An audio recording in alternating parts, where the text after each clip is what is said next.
পরীক্ষা দেওয়ার জন্য প্রস্তুত। 1 নাম্বার হলো প্রিয় বস্তু উৎসর্গ করা, 2 নাম্বার ধৈর্য ধারণ করা, আর 3 নাম্বার কি? পরীক্ষা দেওয়ার জন্য প্রস্তুত থাকা। আল্লাহ তাআলা পবিত্র কোরআনের 29 নম্বর সূরাতুল আনকাবুতের 2 নম্বর আয়াতের মধ্যে বলছেন, আহাসিবান নাসু আন ইউতরাকু আন ইয়াকুলু আমান্না ওয়া হুম লা ইফতানুন। আল্লাহ বলেন, মানুষেরা তোমরা বলবে আল্লাহ আমরা তো ঈমান এনেছি, আমরা তো ঈমানদার। তোমরা এই কথা বললে মনে করছো তোমাদেরকে আমি ছেড়ে দিব। না না না, তোমরা মুখে যখন বলবা আমরা ঈমানদার, আমি আল্লাহ অবশ্যই অবশ্যই তোমাদেরকে পরীক্ষা করব। তাহলে ঈমানদার বললেই ছাড় পাওয়া যাবে? পাওয়া যাবে? বরং আল্লাহর কথা কি, আপনি যখন বলবেন আপনি ঈমানদার, আপনি যখন বলবেন আপনি মুমিন, আপনাকে আল্লাহ কি করবে? কি করবে? পরীক্ষা করবে। কারণ ঈমানদারের জন্য বিপদ হলো পরীক্ষা। ঈমানদারের জন্য বিপদ কি? পরীক্ষা।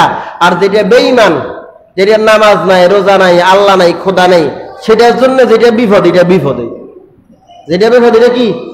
বিপদ। তাহলে আমরা 3 নম্বরে পেলাম যে আল্লাহ রাব্বুল আলামিনের জন্য পরীক্ষা দেওয়ার প্রস্তুত থাকতে হবে।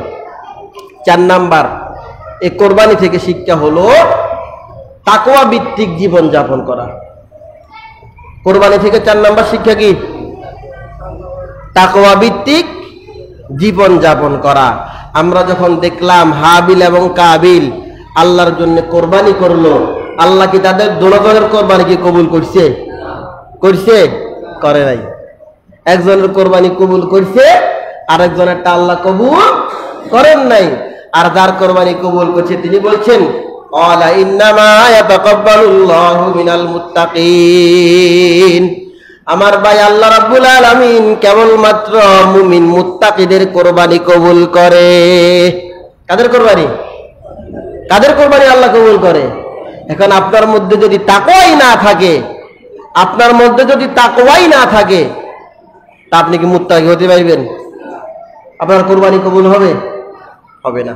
এরপরে দেখেন, আমরা যখন কোরবানি দেই, আল্লাহ রাব্বুল আলামিনের কথা হলো, তোমরা যে কোরবানি করো, লা ইয়ানালাল্লাহু লুহুমুহা ওয়ালা দিমাউহা ওয়ালাকিন ইয়ানালুহুত তাকওয়া মিনকুম। তোমাদের কোরবানিকৃত পশুর গোশত আমার লাগে না, রক্ত আমার লাগে না, আমি যেটা চাই সেটা হলো তোমাদের তাকওয়া। সেটা কি? আল্লাহ কি চান? আল্লাহ কি চান? তাকওয়া চায়। এখন তাকওয়াটা কি? তাকওয়াটা কি? তাকওয়া সম্পর্কে আমিরুল মুমিনিন, অর্ধেক পৃথিবীর বাদশাহ, ইসলামের 2য়তম খলিফা, যাকে দেখলে শয়তান ভয় পাইত। কে ভয় পাইত? শয়তান। শুধু শয়তান না, নারীরাও ভয় পাইত, নারীরাও ভয় পাইত। আল্লাহ নবী সাল্লাল্লাহু আলাইহি সাল্লাম নারীদের কাছে ওয়াজ করতেছেন, নারীরা পর্দার এক পাশে, আল্লাহ নবী আরেক পাশে। ফুস করি খবর পাইছে হযরত ওমর আইছে, নারী সবগুলো এখান দিয়ে ফালাই গেছে, সবগুলো এখান দিয়ে চলে গেছে। যখন খবর পাইছে যে ওমর আসছে, নারীরা হযরত ওমরের ডরাইতো। আর শয়তান, সে তো হযরত ওমর যে রাস্তা দিয়ে হাঁটতো, শয়তানও সেই রাস্তা দিয়ে হাঁটতো না। এবার বুঝুন কেমন ঈমান। হযরত ওমর যে রাস্তা দিয়ে হাঁটতো, শয়তানও সেই রাস্তা দিয়ে হাঁটতো না। সে হযরত ওমর একজন সাহাবাকে প্রশ্ন করছেন, কে ভাই আমার তাকওয়া কি? এই যে আমি একটু আগে বললাম না তাকওয়া কি, তো হযরত ওমর একজন সাহাবীকে প্রশ্ন করছেন তাকওয়াটা কি। হযরত ওমর যখন প্রশ্ন করলেন তাকওয়া কি, তাকওয়া কি যখন প্রশ্ন করলেন, সাহাবা বলেন, ইয়া আমিরুল মুমিনিন, আপনি কি এমন কোন রাস্তায় হেঁটেছেন যে রাস্তার সামনেও কাটা, পাশে কাটা, ডানে কাটা, পিছনে কাটা, সব দিকে কাটা, যেখান দিয়ে আপনি হাঁটতেছেন সেখানেও কাটা? আমিরুল মুমিনিন হযরত ওমর ইবনে খাত্তাব রাদিয়াল্লাহু তাআলা আনহু বলেন, হ্যাঁ অবশ্যই আমি এমন রাস্তায় হেঁটেছিলাম। এই সাহাবা, ইয়া আমিরুল মুমিনিন, ওই রাস্তায় হাঁটার সময় আপনি কিভাবে হেঁটেছিলেন? হযরত ওমর বলেন, আমি এমন ভাবে আমার শরীরটাকে রেখেছিলাম যেন কোনোভাবে আমার গায়ের সাথে কাটা না লাগে, এমন ভাবে আমার পাগুলো জমিনের মধ্যে রেখেছিলাম যেন কোনোভাবে আমার পায়ের মধ্যে কাটা না ঢোকে। সাহাবা, আমিরুল মুমিনিন, তাকওয়া হলো ওই জিনিস, আপনি গুনাহের মধ্যে থাকবেন, গুনাহযুক্ত পরিবারের মধ্যে থাকবেন, গুনাহযুক্ত সমাজের মধ্যে থাকবেন, এমন একটা পরিবেশের মধ্যে থাকবেন যে এই পরিবেশের সব দিকে শুধু গুনাহ আর গুনাহ। আপনি গুনাহযুক্ত পরিবেশের মধ্যে থাকার পরেও আপনি আপনাকে গুনাহ থেকে যদি বিরত রাখতে পারেন সেটাই হলো তাকওয়া। তাহলে গুনাহযুক্ত পরিবেশের মধ্যে থেকেও নিজেকে গুনাহ থেকে মুক্ত রাখার নাম কি? তাকওয়া। এখন আমরাও তো সেই পরিবেশের মধ্যে আছি না? আছি কি না? চোখ খুললে দেখি গুনাহ, ঘুম থেকে উঠে চোখ খুলছি দেখতেছি গুনাহ, ঘর থেকে বাইরে এসে দেখতেছি গুনাহ, হাতের গুনাহ, পায়ের গুনাহ, চোখের গুনাহ, সমাজের কত প্রকার গুনাহ।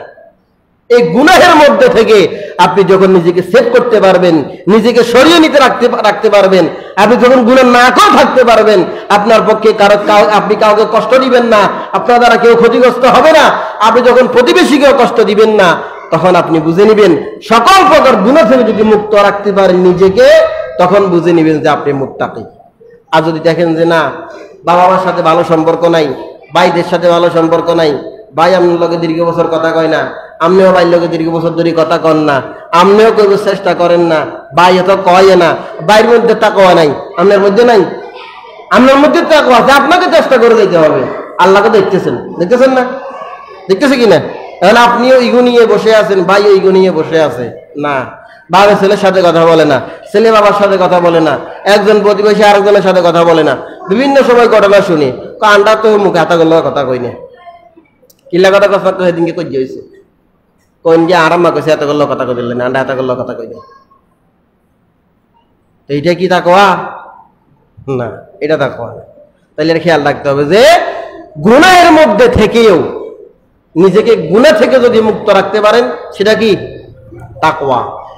আল্লাহ রাব্বুল আলামিন মুত্তাকিদের কিছু বৈশিষ্ট্য আল্লাহ তাআলা বলে দিয়েছেন, 4টা বৈশিষ্ট্য বলছেন আল্লাহ তাআলা পবিত্র কোরআনের 22 নম্বর সূরাতুল হজ্জের 35 নম্বর আয়াতের মধ্যে বলেন, আল্লাযীনা ইযা যুকিরাল্লাহু ওয়াজিলাত কুলুবুহুম ওয়াস-সাবিরিনা আলা মা আসাবাহুম ওয়াল মুকিমিস সালাতি ওয়া মিম্মা রাযাকনাহুম ইউনফিকুন। আল্লাহ তাআলা বলেন মুত্তাকি হলো ওই সকল ব্যক্তি যাদের কাছে যখন আল্লাহর কথা বলা হয়, আল্লাহর ভয়ে তাদের অন্তর কাঁপে। 1 নাম্বার, তাদের কাছে যখন আল্লাহর কথা বলা হয়, তারা যখন আল্লাহর কথা শোনে, তারা যখন কোরআনের কথা শোনে, তারা যখন হাদিসের কথা শোনে, তারা যখন আল্লাহর কথা শোনে, আল্লাহর কথা শোনার পরে তাদের অন্তর কাঁপে। কি কাঁপে? ওয়াস-সাবিরিনা আলা মা আসাবাহুম। 2 নাম্বার মুত্তাকিদের বৈশিষ্ট্য, তাদের কাছে যখন কোনো বিপদ আসে, কোনো মুসিবত আসে, তারা হতাশ না হয়ে ধৈর্য ধারণ করে। 2 নাম্বার কি? বিপদ আসলে কি করে? বিপদ আসলে ঘুম যায়, আর হুজুর যখন ওয়াজ করে তখন জুড়ে। 2 নাম্বার মুত্তাকির বৈশিষ্ট্য কি? এই তো এটা আর কি, ওয়াজ তো এটাই চলে, এটা কি বাইরে যায় এত ব্যাগ বলি থাকে, এটাই তো কইতো আর না, বাইরে আর কোন দূর কইব, জীবন পরিবর্তন করাই ভাগলের মাথা খারাপ হচ্ছে। এটা বুবো কি বুঝতে বুঝতে আর কাশ উঠি যাবো, কত করে হানি খেয়ে বলাই বেলাই বলি, ও বাদে আয় কি হেডেও শুনে না, হেডেই বুঝে না, তো জীবন পরিবর্তন হইব কিন্তু। এটা মুত্তাকিদের বৈশিষ্ট্য। এটা আপনার মধ্যে না থাকলে আপনার তাকওয়া নাই। তাকওয়া নাই মানে আপনার ঈমান নাই, লড়র বড়র। আল্লাহ বলে দিচ্ছেন যে এটা মুত্তাকিদের বৈশিষ্ট্য। 1 নাম্বার, যখন আল্লাহর কথা শুনবে, আল্লাহর ভয়ে তাদের অন্তর মধ্যে কম্পন সৃষ্টি হয়ে যাবে আল্লাহর ভয়ে। 2 নাম্বার, যখন বিপদ আসবে তখন তারা ধৈর্য ধারণ করবে। কাদের বৈশিষ্ট্য এগুলা? কাদের বৈশিষ্ট্য এগুলা? মুত্তাকিদের বৈশিষ্ট্য। 3 নাম্বার, ওয়াল মুকিমিস সালাহ।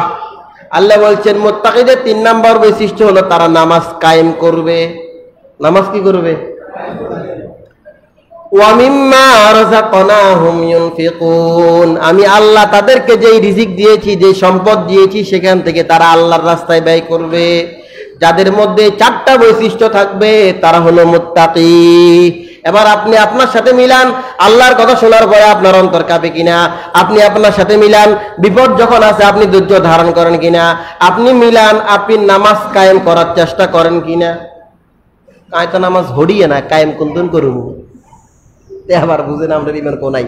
আর 4 নাম্বার, আল্লাহ যে সম্পদ দিয়েছে সেখান থেকে কি করা? ইচ্ছে মতো খাওয়া, তো আল্লাহর রাস্তায় ব্যয় করা।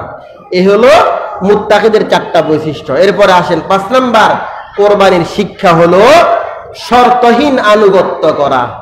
কি করা? শর্তহীন আনুগত্য। কার আনুগত্য? আল্লাহ এবং তার রাসূলের আনুগত্য। কার আনুগত্য? আল্লাহ তাআলা যখন ইব্রাহিমকে বলছেন তোমার প্রিয় বস্তুটা আল্লাহ আমার জন্য কোরবানি করো, ইব্রাহিম কি বলছিল যে আল্লাহ তাআলা একটা ছেলে দিয়েছেন, কিল্লে এরকম চাই দিতাম? কইছে নিয়ে কথা কইছে মনে হয় না। যখন আল্লাহর অর্ডার চলে আসছে কোনো প্রশ্ন করা যাবে না। ইসলামের জন্য যখনই জান এবং মাল দেওয়ার প্রয়োজন হবে, আদেশ যখন চলে আসবে তখন সেখানে প্রশ্ন করা যাবে না। 6 নাম্বার, শয়তানের কুমন্ত্রণাকে নস্যাৎ করা। আজকে তো আমরা শয়তানের ধোকায় পড়ে আমরা আমাদের জীবনে সব শেষ করে দিছি। আর শয়তান যে আমাদেরকে ধোকা দিবে এটা সে আল্লাহর সাথে চ্যালেঞ্জ করে এসেছে। সে আল্লাহর সাথে চ্যালেঞ্জ করে এসেছে। আপনার সাথে আমি চ্যালেঞ্জ করলাম যে বনি আদমের জন্য আপনি আমাকে জান্নাত থেকে বাইর করেছেন, আমি এদেরকে ডান দিক থেকে কুমন্ত্রণা দিব, বাম দিক থেকে কুমন্ত্রণা দিব, পিছন দিক থেকে তাদেরকে ডানে দিব, সামনে থেকে কুমন্ত্রণা দিব, এদেরকে আমি ওয়াসওয়াসা দিয়ে জাহান্নামে নিয়েই ছাড়বো। আল্লাহর সাথে সে চ্যালেঞ্জ করছে। তো শয়তান কি বসে থাকবো? আল্লাহর সাথে চ্যালেঞ্জ করে কি সে বসে থাকবো? তো শয়তান শয়তানের কাজ করিয়েছে, আমরা শয়তানের কুমন্ত্রণা বুঝি না। 7 নাম্বার, মনের পশুকে কোরবানি করা। পশু তো বাজার থেকে কিনে নিয়ে বাড়িওয়ালা কিনে এনে পশু জবাই ঠিকই করলেন, কিন্তু যে পশু জবাই করে গোস্তটা খাইলেন, মনের পশুটাকে কোরবানি করতে পারছেন নাকি? হ্যাঁ না। হিংসা, অহংকার, আল্লাহু আকবার। মনে রাখিয়েন, হিংসা নিয়ে কিন্তু জান্নাতে যাওয়া যাবে না। হিংসা নিয়ে জান্নাতে যাওয়া যাবে না। আপনার মধ্যে হিংসা, আপনার মনের মধ্যে অহংকার, আপনি মনের পশুটাকে কোরবানি দিতে পারলেন না, বাজার থেকে কিনে এনে সেটাই কোরবানি দিলেন, তা আপনি গোস্ত খাওয়ার জন্য দিচ্ছেন। কোরবানির শিক্ষা হলো কি? 7 নাম্বার কোরবানির শিক্ষা কি? মনের পশুটাকে কোরবানি করা। সর্বশেষ 8 নাম্বার হলো কোরবানির শিক্ষা প্রতিবেশীর প্রতি সদয় হওয়া। প্রতিবেশীর প্রতি, এই যেমন কোরবানির গোস্তটা আমরা কি সবাই একলা একলা খাইছি? সবাই মনে কোরবানির সবগুলো ফ্রিজের মধ্যে ঢুকে আলাইছে? হ্যাঁ না, নিজেরা খাইছি, প্রতিবেশীকে দিছি, আত্মীয় স্বজনকে দিছি। তো এই যে কোরবানির সময় আমরা একটা আন্তরিকতা ভালোবাসা দেখাইলাম, দেখা গেছে আমরা অনেকের সাথে কথা বলি না, সে গরিব, কিন্তু কোরবানির গোস্তটা আমি তার ঘরেও পৌঁছাইছি। এমনটা হয় কি হয় না? হয়। তা আমরা কোরবানির সময় এরকম আন্তরিক উদার হইতে পারি, বাকি সময় কি হওয়া যায় না? যায় কি না? শুধু কোরবানির সময় আপনি তাদেরকে গোস্ত দিয়ে খবর নিলেন, তাদেরকে গোস্ত পৌঁছাই দিলেন, দেখা গেছে কোরবানির সময় সে একটু খাইলো, অথচ বাকি অন্যান্য সময় সে না খেয়ে ঘুমাই গেল। এটা কি তার প্রতি সদয় হইল? না। এই কোরবানির সময় যেমনটা করে আমরা প্রতিবেশী গরিবদের প্রতি, অসহায়দের প্রতি, মিসকিনদের প্রতি আমরা আন্তরিকতা, আদর, ভালোবাসা দেখাই, একইভাবে সারাটা বছর এই কোরবানির মতো করে আমরা তাদের প্রতি সদয় হওয়া যাবে তো ইনশাআল্লাহ। আমরা যারা এসেছি, আল্লাহ রাব্বুল আলামিন এই কোরবানির শিক্ষাগুলো আমাদের ব্যক্তি জীবনে, পারিবারিক জীবনে, সামাজিক জীবনে, সর্বোপরি রাষ্ট্রীয় জীবনে আমরা যেন এই কাজগুলো করে আমাদের জীবনটাকে পরিবর্তন করতে পারি। আল্লাহ রাব্বুল আলামিন আমাদের সকলকে তৌফিক দান করুক। আমা তৌফিক ইল্লা বিল্লাহ। আমরা যারা সুন্নাত পড়ি না, সকলে সুন্নাত পড়নি।